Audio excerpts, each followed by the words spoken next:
एक ऐसी सच्ची कहानी जो रोमांच से कहीं ज्यादा डरावनी है, और वो भी धरती की सबसे ऊंची चोटी पर।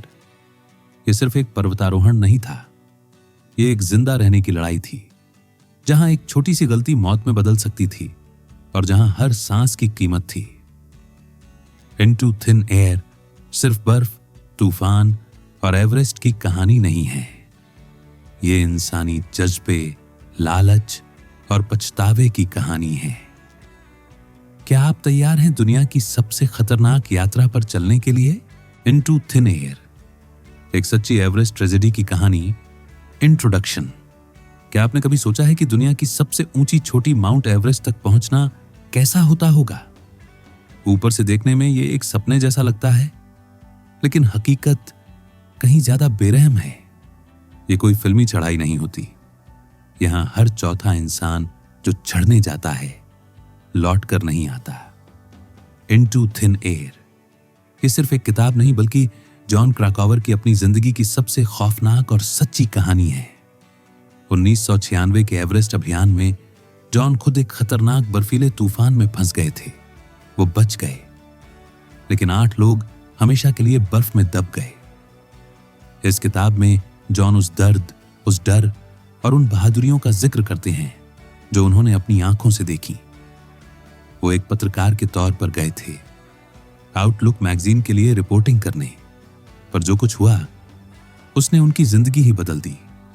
10 मई 1996, एवरेस्ट की चोटी पर खड़ा मैं। मेरे लिए एवरेस्ट की चोटी सिर्फ एक माउंटेन नहीं था, वो मेरा सपना था। और जब मैं उस दिन 29,028 फीट की ऊंचाई पर पहुंचा, सब कुछ जैसे रुक गया। चारों तरफ सिर्फ बादल, खामोशी और मेरी धड़कनों की आवाज। लेकिन यह खुशी सिर्फ 5 मिनट तक रही, क्योंकि उस ऊंचाई पर ऑक्सीजन बहुत कम थी। वहां ज्यादा देर रुकना जिंदगी और मौत का खेल होता है। ऊपर से नीचे उतरना असली चैलेंज था। मैं पिछले 55 घंटे से सोया नहीं था। खाना तो शायद याद भी नहीं कि कब खाया था, और खांसी ने मेरी हालत और बिगाड़ दी थी। मेरे साथ 2 टीमें थीं, एक अमेरिकन कमर्शियल मिशन, दूसरी न्यूजीलैंड बेस्ड। मैं एनाटोली बुकरीव से ठीक पीछे पहुंचा था। वो अमेरिकन टीम के साथ थे और मैं न्यूजीलैंड टीम के साथ। हिलरी स्टेप और खतरनाक जाम नीचे उतरते हुए जब मैं हिलरी स्टेप नाम की उस तंग सीधी चढ़ाई तक पहुंचा, तो जो देखा वो डरावना था। करीब 1 दर्जन क्लाइंबर्स लाइन में खड़े थे, सिर्फ रस्सी की मदद से चढ़ने के इंतजार में। इतनी ऊंचाई पर देर लगना मतलब ऑक्सीजन खत्म होने का खतरा। और भीड़ क्यों थी? क्योंकि 3 टीमें एक साथ चोटी पर पहुंचना चाह रही थीं। एक मेरी टीम थी, लीडर रॉब हॉल, दूसरी स्कॉट फिशर की, तीसरी ताइवान की टीम। भीड़ में मुझे मेरी टीम की एक सदस्य यसुको नाम्बा मिली। वो 47 साल की थी और एवरेस्ट चढ़ने वाली अब तक की सबसे उम्रदराज महिला बन रही थी। उनके पीछे थे डग हांसन और आखिरी में स्कॉट फिशर। लेकिन असली तूफान अब भी बाकी था। जब मैं साउथ समिट तक पहुंचा, घड़ी में 3 बज रहे थे। मौसम बिगड़ रहा था, लेकिन उस वक्त हमें अंदाजा नहीं था कि कुछ ही घंटों में एवरेस्ट इतिहास का सबसे बड़ा तूफान देखने वाला है। मैंने दूसरा ऑक्सीजन सिलेंडर लगाया और नीचे उतरने लगा, लेकिन वो तूफान इतना भयानक था कि रेस्क्यू टीम भी कुछ लाशों को उठाने के बाद बाकियों की तलाश में नहीं जा सकी। कुछ लोग जिंदा बचे, कुछ ने अपने साथियों को बचाते हुए जान गंवाई, और कुछ ने वो देखा जो शायद उनकी यादों से कभी नहीं मिटेगा। देहरादून, भारत, 1852 ऊंचाई, 23,028 फीट साल था 1852। जगह थी देहरादून। एक सर्वे क्लर्क भागता हुआ भारत के सर्वेयर जनरल एंड्रू वॉ के ऑफिस पहुंचा, और जो खबर उसने दी वो इतिहास में दर्ज हो गई। उसने बताया कि एक बंगाली गणितज्ञ और सर्वेयर ने दुनिया की सबसे ऊंची पर्वत चोटी खोज निकाली है, बिना उसे चढ़े, सिर्फ गणनाओं के जरिए। सोचिए, उस दौर में जब न जीपीएस था न सैटेलाइट, एक भारतीय दिमाग ने माउंट एवरेस्ट की ऊंचाई निकाल ली। ब्रिटिश राज में इन गणना करने वालों को कंप्यूटर कहा जाता था। और हां, जिस चोटी को हम आज एवरेस्ट कहते हैं, उसका नाम सर जॉर्ज एवरेस्ट के सम्मान में रखा गया था, जो एंड्रू वो से पहले सर्वेयर जनरल रह चुके थे। 100 साल की जंग। एक चोटी के लिए जब यह कंफर्म हो गया कि यही दुनिया की सबसे ऊंची चोटी है, तो दुनिया भर के पर्वतारोहियों के लिए यह एक चैलेंज बन गई। पर यह चोटी इतनी आसान नहीं थी। 15 मिशन फेल हुए, 24 लोगों ने जान गंवाई और करीब 101 साल लग गए इंसान को उस चोटी तक पहुंचने में। ब्रिटिश टीमों ने शुरुआत में तिब्बत की तरफ से चढ़ाई की कोशिशें की, क्योंकि उस वक्त नेपाल ने विदेशी लोगों के लिए अपने बॉर्डर बंद कर रखे थे। लेकिन फिर जब 1948 में तिब्बत चीन का हिस्सा बना, तो वो रास्ता भी बंद हो गया। साल 1949 में नेपाल ने पहली बार दुनिया के लिए अपने बॉर्डर खोले और तभी असली एवरेस्ट मिशन की कहानी शुरू हुई। 1953 वो दिन जब इंसान ने एवरेस्ट पर कदम रखा। तीसरी कोशिश में एक ब्रिटिश मिशन निकला नेपाल की तरफ से। इस टीम में थे न्यूजीलैंड के माउंटेनियर एडमंड हिलरी और शेरपा तेंजिंग नोर्गे। पहाड़ी इलाकों के अनुभवी गाइड। सुबह 9 बजे उन्होंने साउथ समिट पार किया और 1 घंटे बाद पहुंचे हिलरी स्टेप पर, जहां रस्सियों के सहारे एडमंड हिलरी ने चढ़ाई की। 29 मई 1953 को इन दोनों ने इतिहास रच दिया। माउंट एवरेस्ट पर पहुंचने वाले पहले इंसान बने। एवरेस्ट अब एक सपना नहीं, एक ट्रेंड। उसके बाद जैसे एक खोट सी लग गई। लोग एवरेस्ट पर चढ़ना चाहते थे हर कीमत पर, लेकिन ऊंचाई, मौसम और रिस्क को देखकर नेपाल सरकार ने क्लाइंबिंग परमिट्स की फीस बढ़ा दी ताकि अनावश्यक भीड़ कम हो। पर फिर भी लोगों का जुनून नहीं रुका। 1995 जब मुझे कॉल आया, मार्च 1995 में मेरे पास आउटसाइडर मैगजीन के एडिटर मार्क ब्रांट का कॉल आया। उन्होंने कहा, हमें एवरेस्ट के कमर्शियल मिशन पर रिपोर्ट चाहिए। 5 दिन बाद एक टीम निकल रही है, क्या तुम बेस कैंप तक जा सकते हो? मेरा काम था बस बेस कैंप तक जाना, रिपोर्टिंग करना और लौट आना। पर बेस कैंप, मैं बचपन से माउंट एवरेस्ट की चोटी पर पहुंचने का सपना देखता आया हूं। तो मैंने एडिटर से पूछा, क्या आप ट्रिप को 1 साल के लिए टाल सकते हैं ताकि मैं चढ़ाई के लिए खुद को तैयार कर सकूं? और शायद मेरी आवाज में जो जुनून था वो एडिटर समझ गए। उन्होंने हां कह दिया। फरवरी 1996 में मुझे उनका फिर से फोन आया। उन्होंने कहा कि रॉब हॉल की टीम में मेरे लिए जगह है और अब मैं तैयार था माउंट एवरेस्ट से मिलने के लिए। ओवर नॉर्दर्न इंडिया 19 मार्च 1996। 30,000 फीट की ऊंचाई में आसमान में था, भारत के उत्तरी हिस्सों के ऊपर, जब माउंट एवरेस्ट की ओर मेरी यात्रा की असली शुरुआत होने वाली थी। फकडिंग 31 मार्च 1996। 9,186 फीट नेपाल के काठमांडू एयरपोर्ट पर मेरी पहली मुलाकात एंडी हैरिस से हुई। वो रॉब हॉल की गाइड टीम का हिस्सा था। मैं थामिल में एक होटल में ठहरा था, शहर के बीचों बीच। वहां से कुछ ही देर में मैं उस इंसान से मिला जिसकी वजह से मैं इस मिशन का हिस्सा बना, रॉब हॉल। रॉब न्यूजीलैंड में जन्मा एक आम लड़का था। पढ़ाई छोड़ दी थी, लेकिन एल्प स्पोर्ट्स नाम की एक कंपनी में काम करते हुए उसने पहाड़ों को अपना जीवन बना लिया। वो सर एडमंड हिलरी के बेटे पीटर हिलरी के साथ भी एवरेस्ट फतह कर चुका था और अब तक 39 लोगों को सफलतापूर्वक चोटी तक पहुंचा चुका था। काठमांडू में 2 दिन के बाद हम त्रिभुवन एयरपोर्ट पहुंचे, जहां से लुकला के लिए फ्लाइट थी। वहीं मेरी बाकी टीम से भी मुलाकात हुई। Helen Wilton, base camp manager Caroline Mackenzie, एक डॉक्टर लू कसिस्की, वकील यासुको नंबा, जापानी climber Beck Weathers, pathologist Stuart Hutchison, cardiologist Frank Fischbeck, एक पब्लिशर जॉन टास्क। सबसे बुजुर्ग सदस्य पर सबसे खास रिश्ता मेरा डग हैंसन के साथ बना। वो पहले भी 1995 में रॉब के साथ एवरेस्ट चढ़ने की कोशिश कर चुका था। हमारी ट्रैक की पहली रात फैगडिंग गांव में बीती, जहां से नामचा बाजार तक की चढ़ाई शुरू हुई। नामचा बाजार में मेरी मुलाकात हुई माइक ग्रूम से। उसके दोनों पैर के अंगूठे नहीं थे जो उसने कंचनजंगा की चढ़ाई में खो दिए थे। फिर हम पहुंचे लोजे, बेस कैंप से महज 7 मील दूर। तभी एक बुरी खबर मिली। एक जवान शेरपा गहरी दरार क्रेवास में गिर गया था। उसकी हालत गंभीर थी। हमें चढ़ाई रोकनी पड़ी। रॉब हॉल जोखिम उठाने वालों में नहीं था। उसे हर एक की जान की परवाह थी, चाहे क्लाइंबर्स हों या शेरपा। लोबूजे 8 अप्रैल 1996 से 16,200 फीट एवरेस्ट बेस कैंप, 12 अप्रैल 1996 से 17,600 फीट बेस कैंप पहुंचने से पहले हमें रेडियो से रॉब की आवाज सुनाई दी। अगली सुबह चढ़ाई शुरू। मैं अंदर से नर्वस था और तभी खांसी की शिकायत भी शुरू हो गई। मैं एंडी हैरिस के साथ टेंट शेयर कर रहा था। एंडी भी थका हुआ और डिहाइड्रेटेड लग रहा था।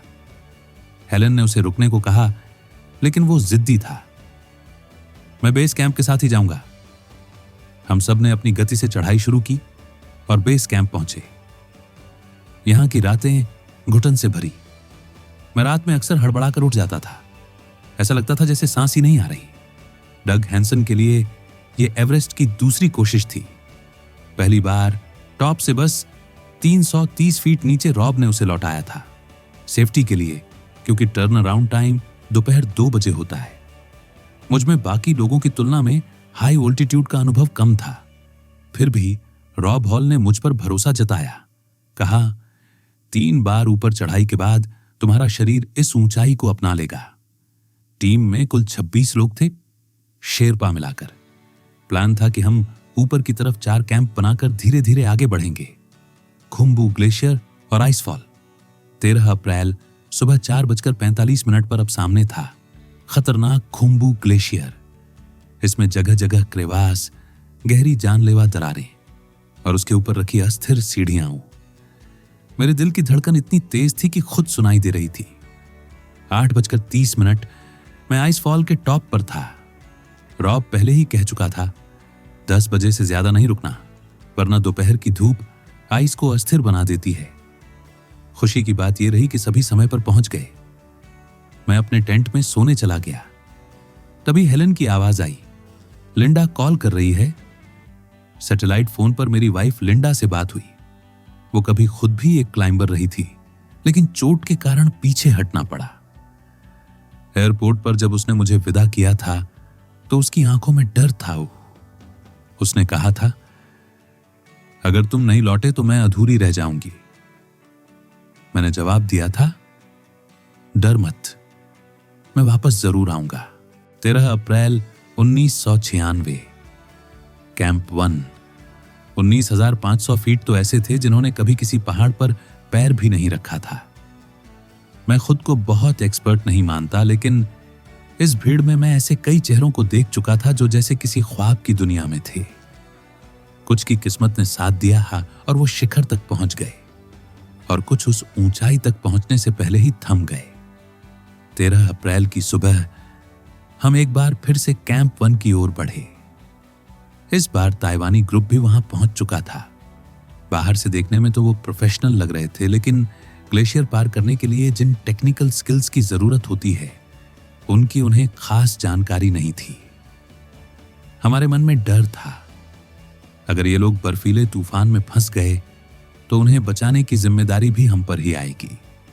ताइवानी अकेले नहीं थे, वहां कुछ सोलो क्लाइंबर्स भी थे जो बिना गाइड और बिना किसी टीम के बेहद जोखिम भरे रास्तों से ऊपर चढ़ने की कोशिश में थे। हमने कैंप 1 की इस ट्रिप के बाद बेस कैंप में 2 दिन का ब्रेक लिया ताकि शरीर थोड़ी राहत ले सके। अब मुझे महसूस होने लगा था कि मेरी बॉडी धीरे धीरे इस कम ऑक्सीजन वाली हवा में ढल रही है।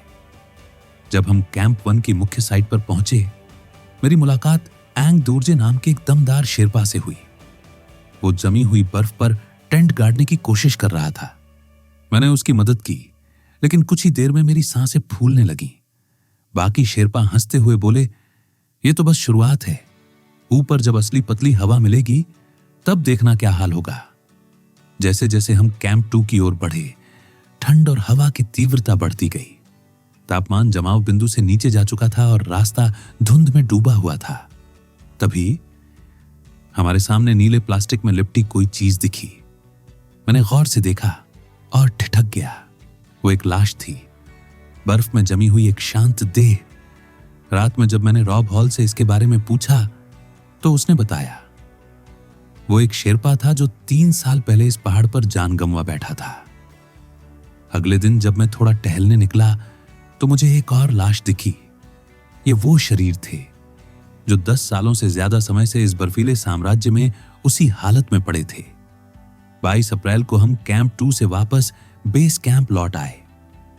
कैंप में लौटते ही मेरी नजर रॉब, डॉक्टर कैरोलीन और स्कॉट फिशर की टीम के डॉक्टर इंग्रिड हंट पर पड़ी। वो पहाड़ों की तरफ इशारा करते हुए किसी से बात कर रहे थे। पता चला कि स्कॉट फिशर के शेरपा नगावांग तोशे की तबीयत बेहद खराब हो चुकी थी। शेरपा समुदाय के पुरुष अक्सर अपनी बीमारी छुपाते हैं क्योंकि अगर उनकी कमजोरी सामने आ जाए तो उन्हें आगे के मिशनों से ब्लैकलिस्ट कर दिया जाता है। स्कॉट ने नगावांग को नीचे उतरने को कहा, लेकिन वो अनसुना कर कैंप 2 की ओर बढ़ता गया। उसकी खांसी अब खून के साथ आ रही थी। उसे हाई एल्टीट्यूड पल्मोनरी इडिमा हो चुका था, एक ऐसी स्थिति जिसमें फेफड़ों में पानी भरने लगता है। हॉल की टीम तो एक साथ थी, लेकिन स्कॉट की टीम बिखरी हुई थी। नगावांग के पास बस 4 लोग थे, कोई गाइड भी नहीं। रात भर उसे ऑक्सीजन दी जाती रही और राहत तो मिली, लेकिन सुबह उसकी हालत फिर बिगड़ने लगी। एक और शेरपा अब भी मानने को तैयार नहीं था कि उसे हैप्पी हुआ है। नगावांग की उल्टियां थमने का नाम नहीं ले रही थी। उसका चेहरा नीला पड़ गया था और अचानक कार्डियक अरेस्ट आ गया। इंग्रिड जान हथेली पर रखकर उसे माउथ टू माउथ सांस देती रही। 10 मिनट बाद उसकी नब्ज लौटी और हेलीकॉप्टर से उसे नीचे अस्पताल पहुंचाया गया। वो लड़ रहा था, लेकिन शरीर जवाब दे चुका था। कुछ ही हफ्तों बाद नगावांग की मौत हो गई। भाग 4 296 से 296 अप्रैल 1996। कैंप 2 लोत्से फेस 21,300 से 23,400 फीट। कुछ दिन पहले ही हमने दिन भर की कठिन चढ़ाई के बाद कैंप 1 से कैंप 2 का सफर तय किया था। अब अगला पड़ाव कैंप 3। सुबह के सिर्फ 4 बजे थे और हमें 4:45 तक निकलना था। ठंड हड्डियों तक घुस चुकी थी। भूख तो बिल्कुल नहीं थी, पर मजबूरी में एक कैंडी बार मुंह में डाली और चाय की चुस्की लेकर खुद को उठ खड़ा किया। जैसे ही हम निकलने को थे, रेडियो पर रॉब की आवाज गूंजी, तेज हवाएं हैं, मौसम तेजी से खराब हो रहा है, सबको वापस लौट आना है। हम दोबारा कैंप 2 लौटे। दोपहर होते होते वहां पहुंच गए थे। डग इस बार भी हमारे साथ नहीं था। नेपाल आने से पहले उसकी गले की एक सर्जरी हुई थी और अभी तक वो पूरी तरह ठीक नहीं हुआ था। बात करने में भी उसे तकलीफ हो रही थी और सबसे ज्यादा उसे यह खल रहा था कि शायद वो इस बार भी एवरेस्ट फतेह नहीं कर पाएगा। मैं उसे देख रहा था, हताश, बेचैन और टूटा हुआ। उस पल मुझे अपने दोस्त के लिए बेहद दुख महसूस हुआ। कैंप 2 में सर्द हवाएं जंग सी बज रही थीं। वहीं मिशन लीडर्स के बीच खींचतान चल रही थी। रस्सियां कौन लगाएगा, कैसे तय होगा कि कौन टीम ऊपर जाएगी। आखिर तय हुआ कि हर टीम से 2-2 मेंबर ऊपर जाकर रस्सियां फिक्स करेंगे, लेकिन साउथ अफ्रीकन टीम इससे साफ मुकर गई और उनका लीडर रॉब को उल्टा सुनाने लगा। ताइवानी टीम ने कम से कम माफी तो मांगी, पर साउथ अफ्रीकन लीडर ने हद पार कर दी थी। डग को छोड़कर बाकी सभी कैंप 3 की तैयारी में जुट चुके थे। हम फिर से नीचे बेस कैंप लौटे। वहां अब हवा थोड़ी मोटी लगने लगी थी, यानी शरीर को कुछ राहत, लेकिन मेरी खांसी रुक नहीं रही थी। रॉब हॉल ने हमें बता दिया था कि 10 मई को समिट अटेम्प्ट की जाएगी। वही तारीख स्कॉट फिशर की टीम की भी थी। 6 मई 1996, बेस कैंप 17,600 फीट 9 मई, कैंप 3 24,000 फीट 10 मई, साउथ ईस्ट रिज 7,600 फीट 6 मई को हम एक बार फिर निकल पड़े। मंजिल अब करीब थी।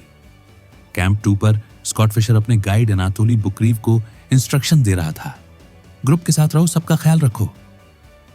लेकिन बुकरीव जैसे अनसुना करके चला गया। वो लास्ट क्लाइंट से 5 घंटे बाद पहुंचा और जब टीम मेंबर क्रूज सिरदर्द से बेहोश पड़ा था, तब बुकरीव कहीं नहीं था। दोनों के बीच तनाव अब खुलकर दिखने लगा था। फिशर परेशान हो चुका था और आखिरकार उसने सिएटल फोन करके अपने बिजनेस पार्टनर से शिकायत की। कौन जानता था ये स्कॉट की आखिरी कॉल होगी। 8 मई को हम कैंप 2 से लोत्से की ओर बढ़े। हर किसी को ऑक्सीजन मास्क और सिलेंडर पकड़ा दिए गए। रात भर रॉब हॉल हमें सिखाता रहा। इस ऊंचाई पर हर सेकंड कीमती है। ऑक्सीजन ब्रेन को बचाएगी, वरना न्यूरॉन्स मरते जाएंगे। पर मास्क से घुटन हो रही थी तो मैंने उसे हटा दिया। नींद तो जैसे रूठ गई थी। पूरी रात बस बेचैनी। रात के करीब 1 बजे हम साउथ कोल पहुंचे, समिट से ठीक पहले का आखिरी ठिकाना। शेरपा टेंट लगाने में जुटे थे और मौसम फिर से करवट लेने लगा था। डग अब थोड़ा बेहतर लग रहा था और इस बार उसने तय कर लिया था अब रुकना नहीं है। शाम के करीब 7:30 पर रॉब हॉल ने घोषणा की, अब हम चढ़ाई शुरू कर रहे हैं। उसने एक सख्त चेतावनी दी, अब से जो मैं कहूं वही कानून होगा। यही उसकी लीडरशिप थी और हम सब बिना सवाल किए चल पड़े। हमारे सामने अब डेथ जोन था। डेथ जोन 8000 मीटर से ऊपर की ऊंचाई, जहां हर सांस मौत से सौदा करती है। ऑक्सीजन के सिलेंडर अब भी साथ थे पर वो सिर्फ 4-5 घंटे तक साथ दे सकते थे। समझिए, हर एक मिनट, हर एक कदम मौत को धीमा करने की कोशिश थी। 10 मई की दोपहर करीब 1:30 रॉब हॉल की टीम साउथ समिट पर पहुंची। इस ऊंचाई पर अब शरीर जवाब देने लगा था और यासुको नंबा मुझसे भी ज्यादा घबराई हुई दिख रही थी। वो जैसे एक पल भी गंवाना नहीं चाहती थी। रस्सियां अब भी पूरी तरह लगाई भी नहीं गई थी, पर यासुको बेसब्री में उस पर चढ़ने लगी। गाइड्स ने उसे डांटा, इस उतावलेपन में जान भी जा सकती है। मौसम, स्थिति और भीड़ सब मिलकर अब आउट ऑफ कंट्रोल हो रहे थे। हर कोई एक ही रस्सी से ऊपर चढ़ने की कोशिश कर रहा था और एवरेस्ट अब हर किसी की परीक्षा लेने के लिए तैयार था। 10 मई 1996 दोपहर 1:12 की कढ़ाई की थी। मेरा सपना था कि मैं जब दुनिया की सबसे ऊंची चोटी पर पहुंचूंगा तो इन चीजों के साथ एक तस्वीर खिंचवाऊंगा। लेकिन हकीकत में जब हम टॉप पर पहुंचे तो दूसरों की फोटो खींचते खींचते मैं खुद अपनी तस्वीर ही लेना भूल गया। और वहां रुकने की मोहलत भी किसे थी? 5 मिनट से ज्यादा समय बिताना जानलेवा हो सकता था। मौसम में कुछ ऐसा था जैसे तूफान आने वाला हो। लेकिन मेरा ध्यान उस वक्त सिर्फ एक चीज पर था, ऑक्सीजन। मैं तेजी से नीचे उतरा और हिलरी स्टेप पर पहुंचा। वहां कई क्लाइंबर एक रस्सी के लिए इंतजार कर रहे थे। मैंने एंडी से कहा कि वह मेरा रेगुलेटर बंद कर दे ताकि ऑक्सीजन बच सके, पर उसने गलती से वाल्व खोल दिया। बस 10 मिनट में मेरी सारी ऑक्सीजन खत्म हो चुकी थी। मुझे ऐसा महसूस हो रहा था जैसे किसी ने मेरे ऊपर नींद की भारी चादर डाल दी हो। लड़खड़ाते हुए जब नीचे की तरफ बढ़ा तो रास्ते में यासुको मिली। वो छोटी की ओर हिम्मत के साथ बढ़ रही थी। उसके बाद मुझे रॉब हॉल दिखे जो सबको लीड कर रहे थे। मैंने एक नजर में उन्हें थैंक्स कहा इस पूरे सफर में हमें गाइड करने के लिए। साउथ समिट की ओर जब बढ़ा तो अचानक किसी ने चिल्लाकर कहा, सारी ऑक्सीजन बोतल खत्म हो चुकी है। दिल धक से रह गया। उस वक्त माइक ग्रूम दिखे। वो बिना ऑक्सीजन पहले भी समिट से नीचे आ चुके थे। उन्होंने मुझे अपनी बोतल ऑफर कर दी। शुक्र था, वरना उस ऊंचाई पर बचना मुश्किल होता। जब साउथ समिट पहुंचा तो देखा 6 बोतल बची हुई थी, लेकिन एंडी को यकीन नहीं हुआ। उसका रेगुलेटर काम नहीं कर रहा था और उसे हाइपोक्सिया हो गया था। वो जैसे होश में ही नहीं था। मैं माइक, यासुको और एंडी से काफी पहले साउथ समिट से निकल गया। 3:30 चुके थे और बर्फबारी शुरू हो चुकी थी। जब बालकनी नाम की जगह पर पहुंचा तो देखा बेक वीथर्स अकेला बैठा कांप रहा था। उसकी हाल ही में आंखों की सर्जरी हुई थी और वो साफ देख नहीं पा रहा था। रॉब ने उससे नीचे उतरने को कहा, पर उसने कहा कि वो तब तक इंतजार करेगा जब तक सूरज की किरणें सीधी ना पड़े। मैंने भी उसे मनाया, मगर जब उसने सुना कि माइक भी आ रहा है तो उसने मुझसे साथ जाने से इनकार कर दिया। उधर ऑक्सीजन भी खत्म हो रही थी। हाइपोक्सिया की हालत में इंसान को भ्रम होने लगते हैं। आवाजें, परछाइयां, कोई साथ चल रहा हो जैसे एहसास। मुझे भी ऐसा महसूस होने लगा था, लेकिन मैं किसी तरह खुद को खींचते खींचते कैंप 4 तक पहुंच ही गया। थकान इतनी थी कि मैं खुद को महसूस भी नहीं कर पा रहा था, लेकिन मैं जिंदा था मैं माउंट एवरेस्ट पर चढ़ चुका था। बचपन का सपना पूरा हो गया था। अगली सुबह 11 मई सुबह 6 बजे साउथ कोल 26,000 फीट। अब मैं कैंप 4 में था और बाकी टीम के लौटने का इंतजार कर रहा था। सारा कैंप एक ही बात से परेशान था, क्या बाकी लोग जिंदा हैं? नील बीडलमैन, जो कि एक और गाइड थे, ऊपर फंसे थे और उनके पास रेडियो भी नहीं था। रॉब, माइक और यासुको समिट से संपर्क कर चुके थे और उन्होंने बेस कैंप की हेलन को मैसेज दिया था, मैं डग का वेट कर रहा हूं, फिर नीचे आ जाऊंगा, चिंता मत करना। लेकिन डग और फिशर दोनों लेट हो चुके थे। डग ने 4 बजे सबमिट किया, 2 घंटे देरी से। वापस लौटने की तय समय सीमा थी दोपहर 2 बजे। फिशर तो पहले ही थक चुके थे, लेकिन उन्होंने किसी को बताया नहीं। यासुको की ऑक्सीजन खत्म हो चुकी थी। वो थक कर बैठ गई और कहने लगी, अब मुझसे एक कदम भी नहीं चला जाएगा। माइक ने उसका मास्क हटाने की कोशिश की, पर उसने इनकार कर दिया। उसे यकीन ही नहीं हो रहा था कि टैंक में गैस खत्म हो गई है। तभी ऊपर तूफान ने आंधी का रूप ले लिया। 19 लोग लापता हो चुके थे। रेस्क्यू मिशन नाकाम। माइक किसी तरह खुद को नीचे ले आया। चेहरा जैसे मौत का आईना बन चुका था। उसने सबसे पहले कहा, बेक और यासुको के लिए मदद भेजो। उधर एंडी हैरिस लापता थे। सुबह पता चला कि वो अपने टेंट में नहीं है। मैं उसी जगह गया जहां मैंने उन्हें आखिरी बार देखा था। फिर एक और चौंकाने वाली बात सामने आई। जिस इंसान को मैं एंडी समझकर सबको बता रहा था, वो असल में मार्टिन एडम्स था। मतलब मैंने एंडी को उस रात देखा ही नहीं था। एंडी हैरिस कहां गया? क्या वो जिंदा था या कहीं मौत उसे निगल गई? आज भी उसकी कहानी अधूरी है, एक रहस्य है। समिट 10 मई 1996 शाम 3:40 ऊंचाई 29,828 फीट। स्कॉट फिशर आखिरकार समिट पर पहुंच चुका था। उसकी हालत पहले से ही नाजुक थी और वहीं उसे मिला उसका हेड शेरपा लोपसांग जंगबू।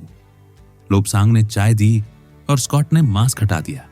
ऑक्सीजन होते हुए भी ये छोटी सी चाय की चुस्की मौत से पहले की एक गहरी सांस थी। उसी दौरान रॉब हॉल अपने क्लाइंट डग हैंसन का इंतजार कर रहा था। लोगों के मन में आज भी यह सवाल तैरता है, क्या रॉब को डग को समय रहते लौटा देना चाहिए था? शायद, लेकिन हकीकत इससे कहीं ज्यादा उलझी हुई थी। डग पहली बार फेल हुआ था और इस बार वो हर कीमत पर समिट पर पहुंचना चाहता था, क्योंकि रॉब ने ही उसे दूसरा मौका लेने के लिए मनाया था। और रॉब उसे अब कैसे मना करता? डग की ऑक्सीजन चढ़ाई के दौरान ही खत्म हो चुकी थी। साउथ समिट में 2 सिलेंडर थे, लेकिन एंडी हैरिस ने गलती से कह दिया कि ऑक्सीजन खत्म हो गई है। शायद वो खुद हाइपोक्सिक हालत में था, यानी ऑक्सीजन की कमी से भ्रम में। माइक ग्रूम इस बातचीत को सुन रहा था। वो सही जानकारी देना चाहता था, लेकिन किस्मत ने रेडियो ही बंद कर दिया। हिलरी स्टेप पर हालात बिगड़ गए। डग को नीचे लाना आसान नहीं था और रॉब के पास अब कोई विकल्प नहीं बचा था। इस बीच लोपसांग की मुलाकात एंडी हैरिस से हुई। एंडी ने रिक्वेस्ट की कि वो ऊपर ऑक्सीजन पहुंचा दे। बदले में पैसे देने की बात भी की, पर लोपसांग ने मना कर दिया।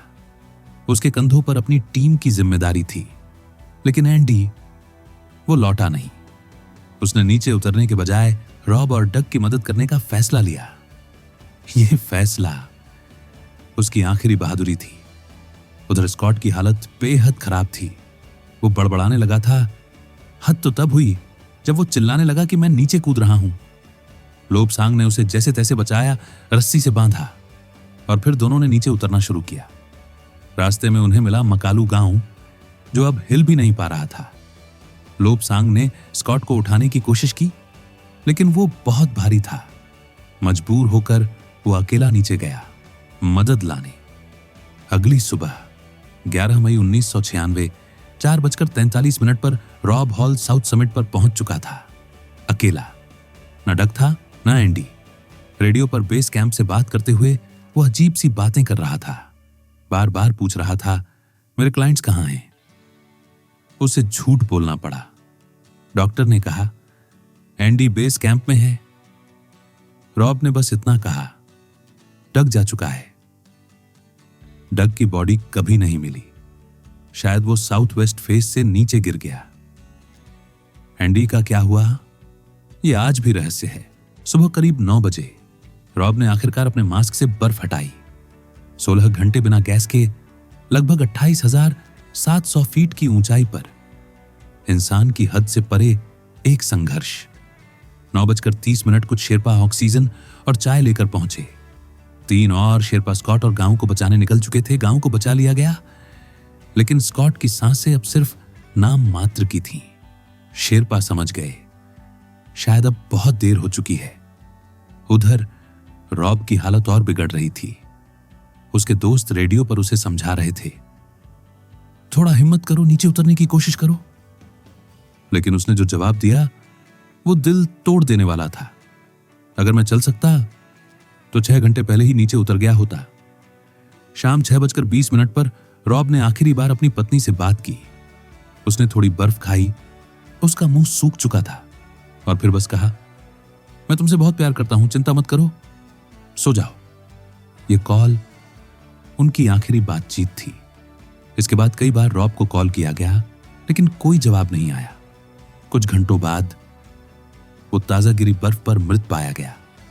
10 मई 1996, 28,550 फीट 11 मई सुबह 7:30। साउथ कॉल 26,000 फीट 12 मई सुबह 9:45। जिनेवा स्पर 25,900 फीट 13 मई। Everest base camp 16,600 feet 4 Sherpa जब बेक और यासुको नंबा की बॉडीज की तलाश में निकले तो उन्हें बर्फ में आधी दबी हुई 2 इंसानी आकृतियां मिली। पहले उन्होंने नंबा को देखा और फिर एक पल ऐसा आया जिसने सबकी सांसें थाम दी। नंबा की सांसें अभी भी चल रही थीं। कुछ कदम बाद उन्होंने बेक की बॉडी को पलटा, चेहरे से बर्फ हटाई और देखा कि वो भी जिंदा था। उसके एक हाथ में ग्लव नहीं था और अंगुलियां ठंड में पत्थर जैसी जम चुकी थीं। फ्रॉस्ट बाइट यानी मांस तक मर चुका था। पर वहां मौजूद शेरपाओं ने एक कठिन निर्णय लिया। अगर वो इन 2 लोगों को घसीटकर नीचे लाने की कोशिश करते तो शायद बाकी जिंदा लोग भी मारे जाते, और वो दोनों वहीं छोड़ दिए गए, बर्फ की चादर में लिपटे हुए। पर कहानी यहीं खत्म नहीं हुई। अगले दिन बैक को होश आ गया। वो लुढ़कते गिरते बर्फ में लड़खड़ाते किसी तरह अपने टेंट तक पहुंचा। उसे तुरंत मेडिकल हेल्प की जरूरत थी और वो एक चमत्कार की तरह फिर से जिंदा था। बेक के बचने की खबर ने एक उम्मीद जगा दी।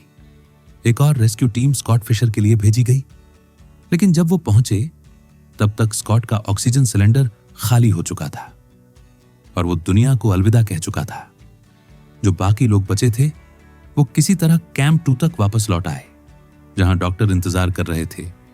बेक और मकालू गांव को तुरंत काठमांडू हॉस्पिटल भेजा गया।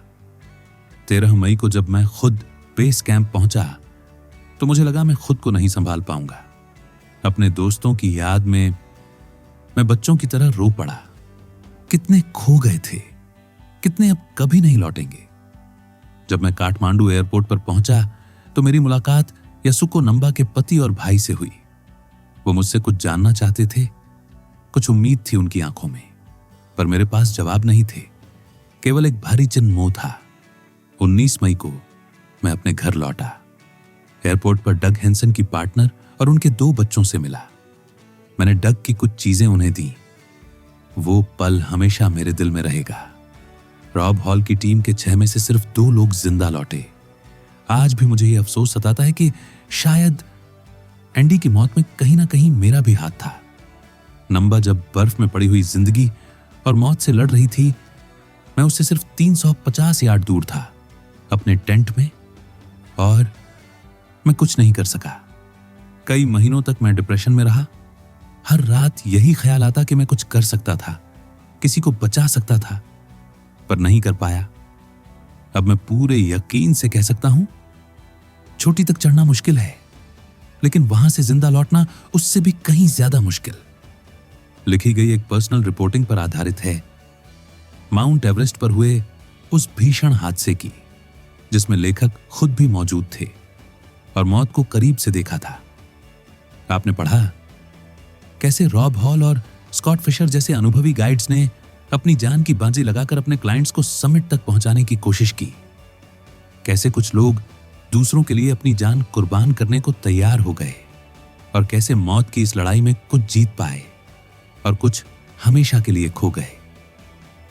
ये कहानी सिर्फ एक ट्रेजेडी नहीं है, ये इंसानी हिम्मत, कमजोरी, पछतावे और उम्मीद का आईना है। बुक ब्लिंक में अगले एपिसोड में मिलते हैं एक नई किताब के साथ।